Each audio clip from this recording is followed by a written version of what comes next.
નમસ્તે friends, welcome to એવી educational channel. આજે આપણે સ્ટાન્ડર્ડ 11-12માં ઇંગ્લિશમાં રાઇટિંગ સેક્શનમાં એટલે કે સેક્શન ઈમાં જે એપ્લિકેશન રાઇટિંગ પૂછાય છે તેના ફોર્મેટ વિશે ચર્ચા કરીશું। તો સૌ પ્રથમ અહીં એપ્લિકેશનનું ફોર્મેટ એકદમ શોર્ટમાં ટૂંકમાં આપેલ છે, તેની ચર્ચા કરીને પછી આપણે વિસ્તારપૂર્વક ફોર્મેટની ચર્ચા કરીશું। બોર્ડની એક્ઝામમાં સેક્શન ઈમાં 61માં પ્રશ્નમાં એપ્લિકેશન અથવા સ્પીચ પૂછાય છે, જેમાંથી તમારે એકનો જવાબ લખવાનો હોય છે। આ પ્રશ્નના 6 માર્ક્સ હોય છે।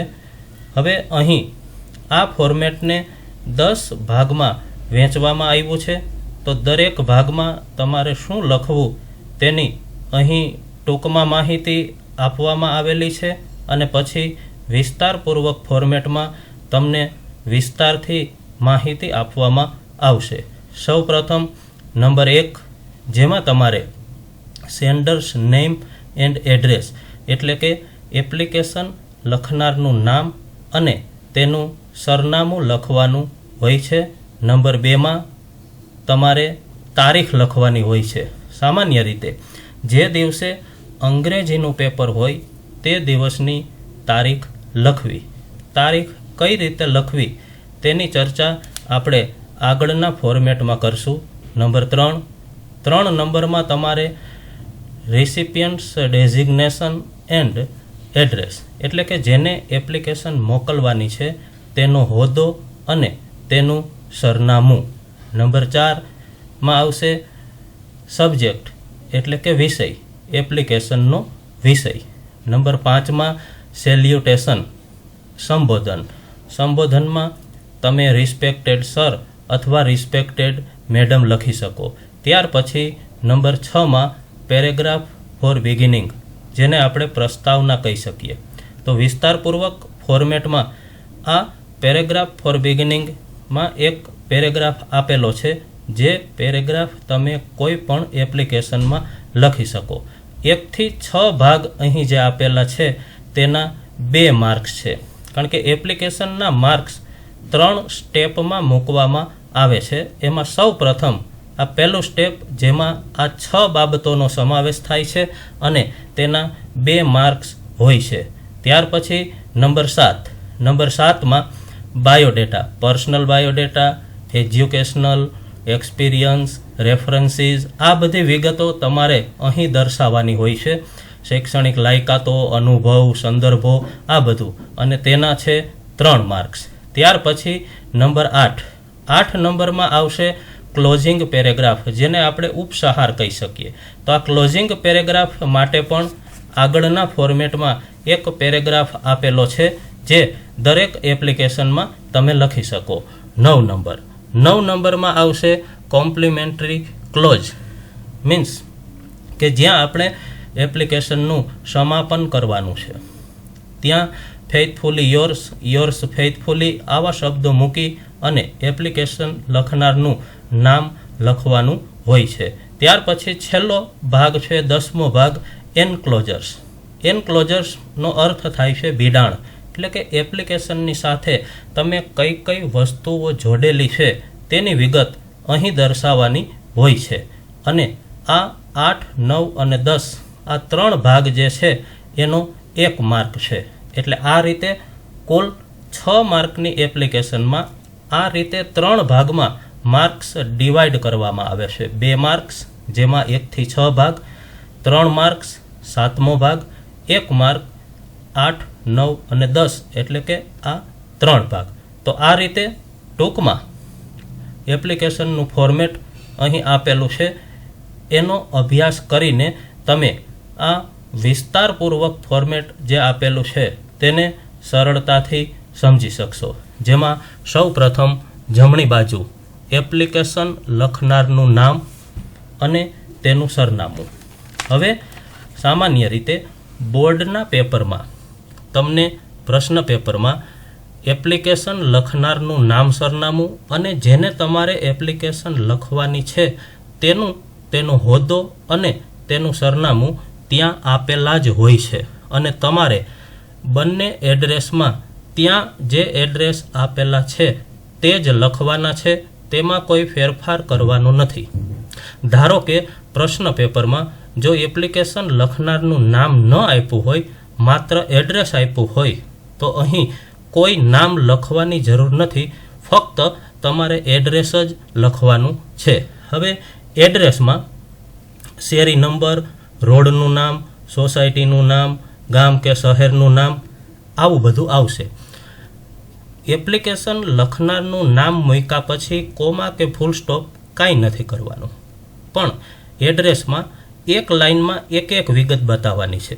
દાખલા તરીકે રોડનું નામ હોય તો રોડનું નામ, પછી કોમા, બીજી લાઇનમાં સોસાયટીનું નામ હોય તો માત્ર સોસાયટીનું નામ, કોમા, ત્રીજી લાઇનમાં ગામ કે શહેરનું નામ, પછી ફૂલ સ્ટોપ. ત્યાર પછીની લાઇનમાં લખવાની છે ડેટ. હવે તારીખ કઈ રીતે લખવી? એક્ઝામ્પલ તરીકે અહીં એક મેં આપેલ છે કે મે 1, 2020. આના બદલે તમે એમ પણ લખી શકો કે 1 મે, 2020. આ બેમાંથી કોઈ પણ એક રીતે તમારે તારીખ લખવી. આગળ મેં વાત કરી હતી એ મુજબ કે જે દિવસે અંગ્રેજીનું પેપર હોય તે દિવસની તારીખ અહીં લખવી. ત્યાર પછી ડાબી બાજુએ જેને આપણે એપ્લિકેશન મોકલવાની છે તેનો હોદ્દો અને તેનું સરનામું આવશે. તો જે લાઇનમાં તારીખ આવે તે પછીની લાઇનમાં ડાબી બાજુએ સૌથી પહેલાં 2, પછી કોમા, ત્યાર પછી આર્ટિકલ ધ અને જેને મોકલવાની છે એપ્લિકેશન તેનો હોદ્દો. અહીં તેનું નામ નથી લખવાનું, તેનો હોદ્દો લખવાનો છે અને હોદ્દાની આગળ આર્ટિકલ ધ કમ્પલસરી મૂકવાનો છે. હોદ્દો લખ્યા પછી કોમા, ત્યાર પછી નીચેની લાઇનમાં તમે શેમાં એપ્લિકેશન કરો છો, સ્કૂલમાં, કોઈ કંપનીમાં, કોઈ પેઢીમાં, એનું નામ, એ પેઢી, કંપની કે સ્કૂલ કયા ગામ કે શહેરમાં આવેલી છે તેનું નામ, અને ત્યાર પછી 6 આંકડાનો પિનકોડ નંબર જો પ્રશ્ન પેપરમાં આપેલો હોય તો લખવો, નહીતર ગામ કે શહેરના નામ પછી ફૂલ સ્ટોપ મૂકવું. અહીં જે આ ફોર્મેટ આપેલું છે એ મુજબ તમારે દરેક લાઇનમાં લાગુ પડતા શબ્દો મૂકવાના છે. ત્યાર પછી સબ્જેક્ટ. હવે સબ્જેક્ટમાં an application for the post of, આટલા શબ્દો કોમન તમામ એપ્લિકેશનમાં આવશે. ત્યાર પછી A/N, આ બંને આર્ટિકલમાંથી તમારે યોગ્ય આર્ટિકલ મૂકવાનો છે.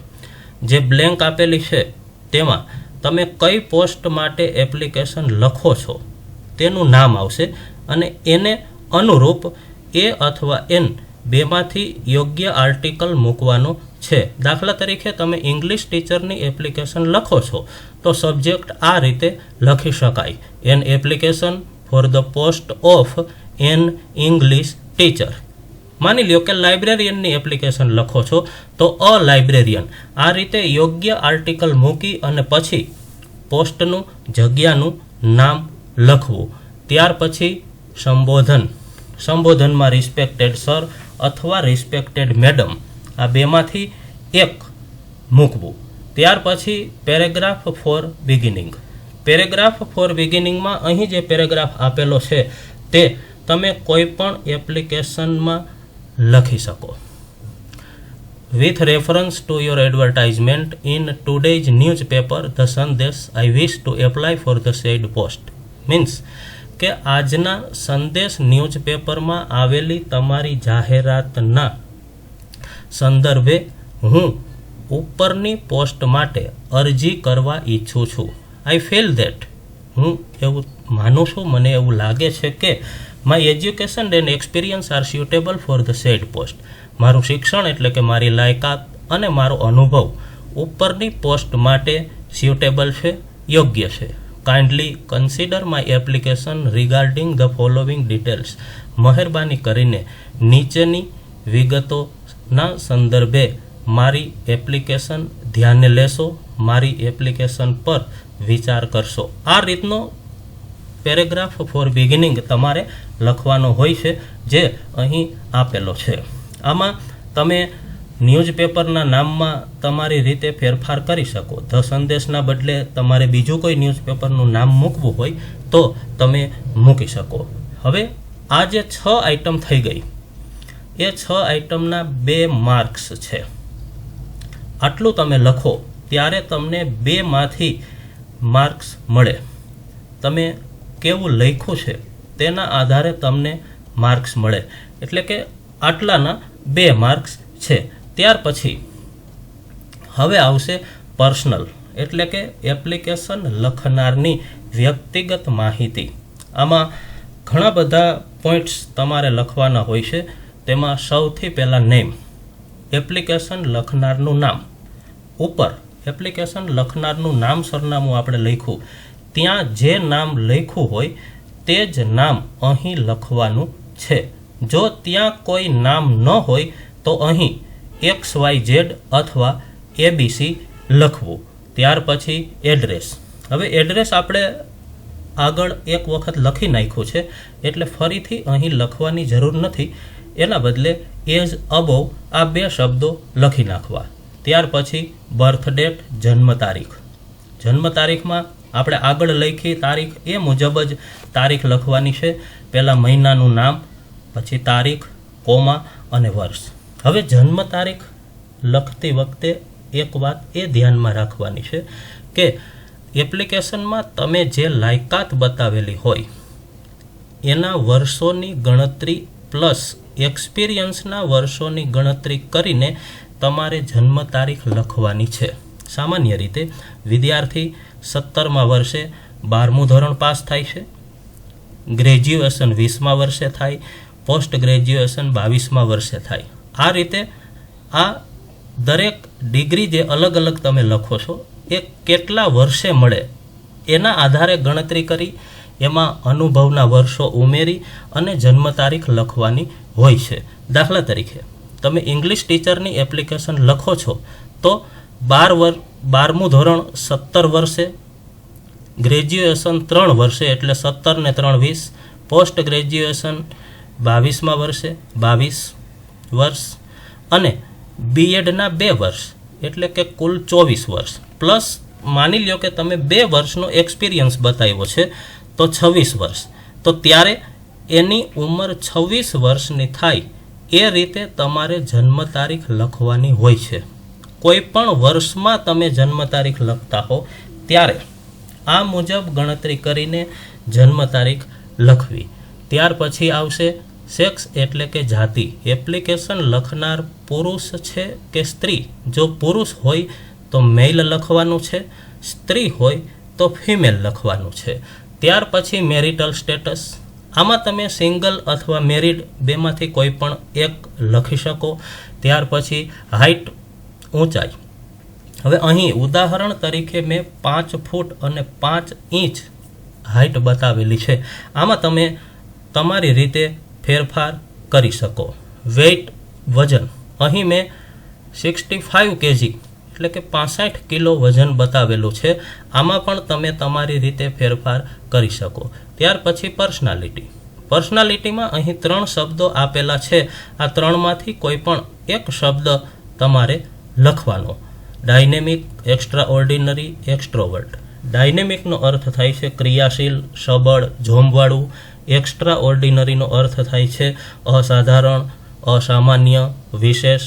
અને એક્સ્ટ્રોવર્ટનો અર્થ થાય છે બહિર્મુખ, મિલનસાર. એટલે કે એવી વ્યક્તિ કે જે ઝડપથી બીજાની સાથે હળી મળી જતી હોય. તો આ 3માંથી કોઈ એક શબ્દ લખવો. ત્યાર પછી રિજિયોન. તો આમાં ગુજરાત આવે કારણ કે આપણે બધા ગુજરાતના જ છીએ. ત્યાર પછી નેશનાલિટી, એમાં ઇન્ડિયન. આ 2 શબ્દો ફિક્સ, ગુજરાત અને ઇન્ડિયન, તમારે લખી જ નાખવાના. ત્યાર પછી રિલિજન, ધર્મ. એપ્લિકેશન લખનાર વ્યક્તિ કયા ધર્મની છે નામના આધારે આપણે તેનો ધર્મ નક્કી કરી શકીએ. તો હિન્દુ, મુસ્લિમ, ક્રિશ્ચિયન etc. આ સિવાય બીજો કોઈ ધર્મનો વ્યક્તિ હોય તો એ ધર્મનું નામ અહીં લખવું. ત્યાર પછી હોબીઝ. એપ્લિકેશન લખનારના શોખ. તો સ્પોર્ટ્સ, રીડિંગ, ટ્રાવેલિંગ આવા શબ્દો અહીં લખેલા છે. આ સિવાય આના બદલે તમે બીજા કોઈ સારા શોખ અહીં લખી શકો. એમાં તમે તમારી રીતે ફેરફાર કરી શકો. Language is known. કઈ ભાષાઓ જાણે છે એપ્લિકેશન લખનાર, તો ગુજરાતી, હિન્દી, ઇંગ્લિશ. સામાન્ય રીતે આપણે ગુજરાતના લોકો આ 3 ભાષાઓ જાણતા હોઈએ, એટલે આ 3 નામ તમે અહીં લખી શકો. ત્યાર પછી છેલ્લો point, contact details, email address અથવા મોબાઈલ નંબર. આ બેમાંથી એક અથવા બંને પણ તમે લખી શકો. અહીં આપણે આપણો મોબાઈલ નંબર લખવાની જરૂર નથી, પણ કોઈ પણ 10 આંકડાનો નંબર લખી નાખવાનો અને એપ્લિકેશન લખનારનું જે નામ હોય એના આધારે ઈમેલ એડ્રેસ બનાવીને મૂકવાનું. ત્યાર પછી એજ્યુકેશનલ ક્વોલિફિકેશન્સ, શૈક્ષણિક લાયકાતો. હવે અલગ અલગ પોસ્ટ માટેની એપ્લિકેશનમાં શૈક્ષણિક લાયકાતો અલગ અલગ આવશે. હવે શૈક્ષણિક લાયકાતો તમારે આ રીતે પેપરમાં દર્શાવવાની છે. અહીં 4 ભાગ પાડેલા છે. એક્ઝામિનેશન પાસ, એટલે કે કઈ પરીક્ષા એણે પાસ કરેલી છે, એમાં જે પોસ્ટ માટે જરૂરી હોય તે બધી જ ડિગ્રીઝના નામ આવશે, લાયકાતોના નામ આવશે. બોર્ડ, યુનિવર્સિટી, એ જે ડિગ્રી બતાવેલી છે એની પરીક્ષા બોર્ડ દ્વારા લેવામાં આવી કે યુનિવર્સિટી દ્વારા લેવામાં આવી એ અહીં બતાવવાનું છે. ત્યાર પછી ત્રીજા ભાગમાં યર ઓફ પાસિંગ, કયા વર્ષમાં એ પરીક્ષા પાસ કરી એ વર્ષ અહીં લખવાનું છે. અને છેલ્લા ખાનામાં, છેલ્લા ભાગમાં રિઝલ્ટ, શું પરિણામ આવ્યું, કેટલા % આવ્યા તે છેલ્લા ખાનામાં આવશે. સૌ પ્રથમ આપેલું છે HSCE, એટલે કે 12મું ધોરણ. આ કોમન લાયકાત છે, દરેક એપ્લિકેશનમાં આવશે જ. હવે 12મા ધોરણની પરીક્ષા GS એન્ડ HSEB ગાંધીનગર દ્વારા લેવાય છે, એટલે કે Gujarat secondary and higher secondary education board Gandhinagar. Bachelor degree એટલે કે BA, BCom, BSc. સામાન્ય રીતે આ કોલેજની ડિગ્રી છે, એટલે ત્યાં સૌરાષ્ટ્ર યુનિવર્સિટી, ગુજરાત યુનિવર્સિટી, આ રીતે તમે કોઈ યુનિવર્સિટીનું નામ ત્યાં લખી શકો. માસ્ટર ડિગ્રી એટલે કે MA, MCom, MSc ડિગ્રી યુનિવર્સિટીમાં સૌરાષ્ટ્ર અથવા ગુજરાત તમે લખી શકો. બીજી કોઈ યુનિવર્સિટીનું નામ પણ તમે લખી શકો. પ્રોફેશનલ ડિગ્રી એને જો કોઈ મેળવેલી હોય તો એ અહીં આવશે. અધર એટલે કે બીજી કોઈ ડિગ્રી હોય તો એ છેલ્લે. હવે માની લ્યો કે તમે ઇંગ્લિશ ટીચરની એપ્લિકેશન લખો છો, તો સૌ પ્રથમ આવે HSC.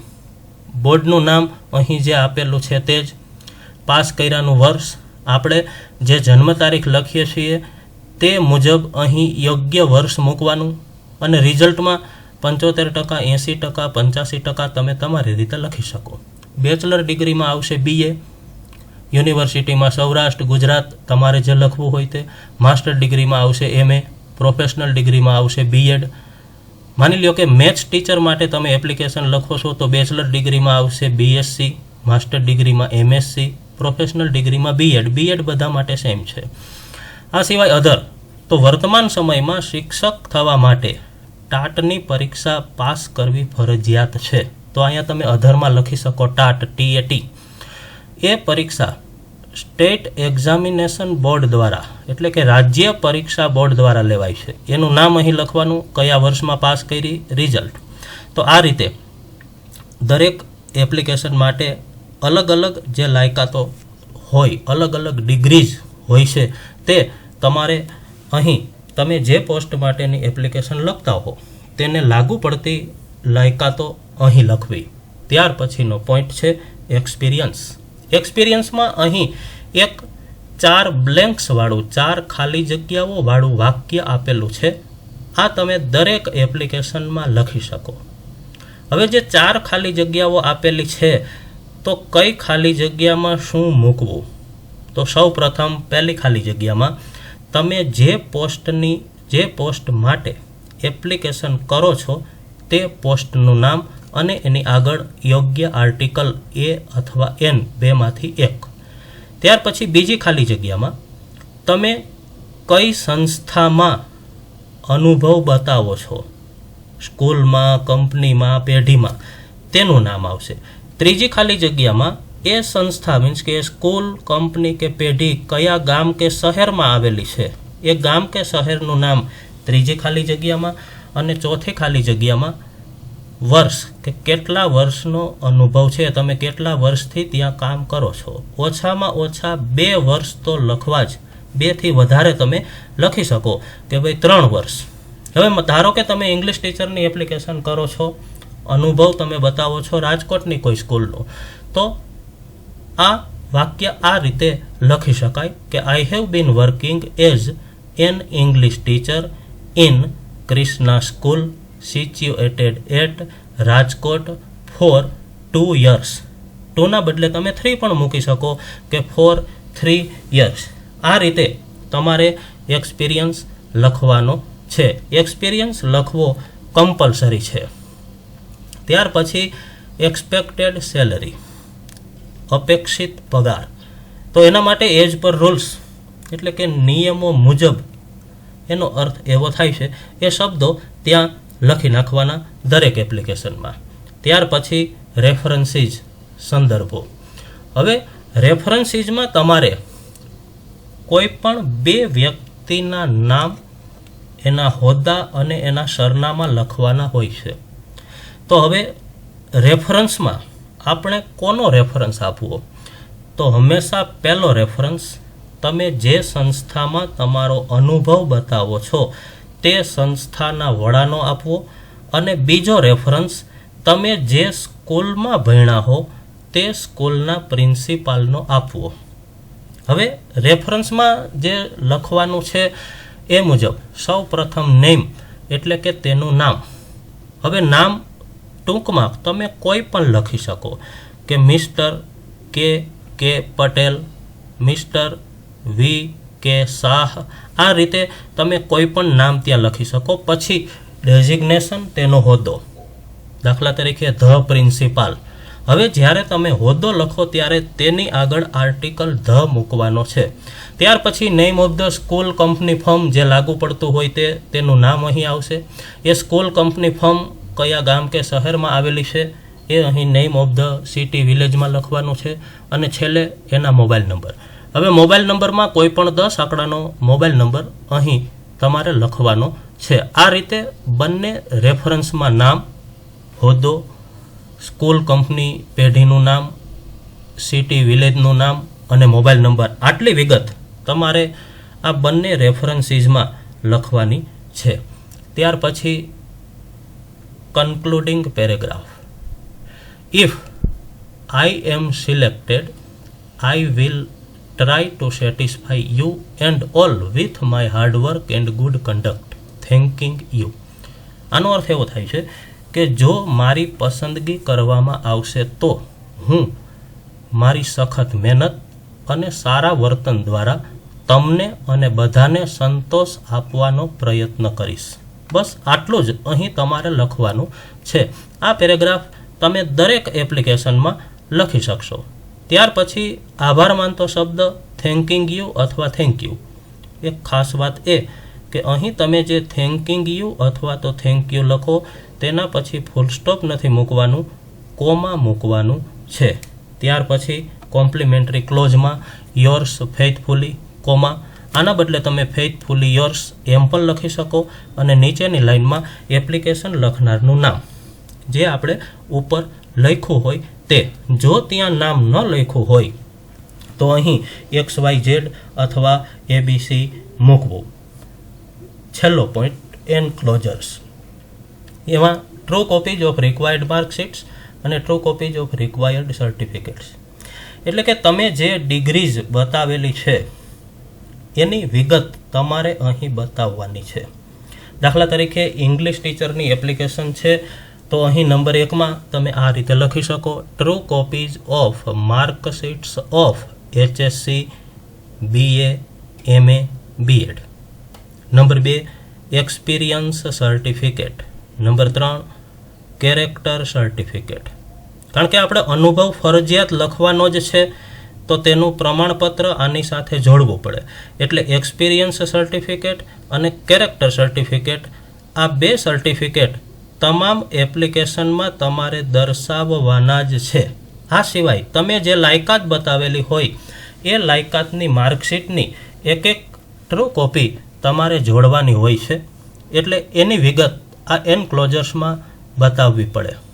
આગળ મેં વાત કરી એમ કે દરેક પોસ્ટ માટેની લાયકાતો અલગ અલગ છે, એટલે અહીં રિક્વાયર્ડ માર્કશીટ્સ જે છે, જરૂરી માર્કશીટો જે છે, એમાં અલગ અલગ એપ્લિકેશનમાં અલગ અલગ લાયકાતનું નામ આવશે.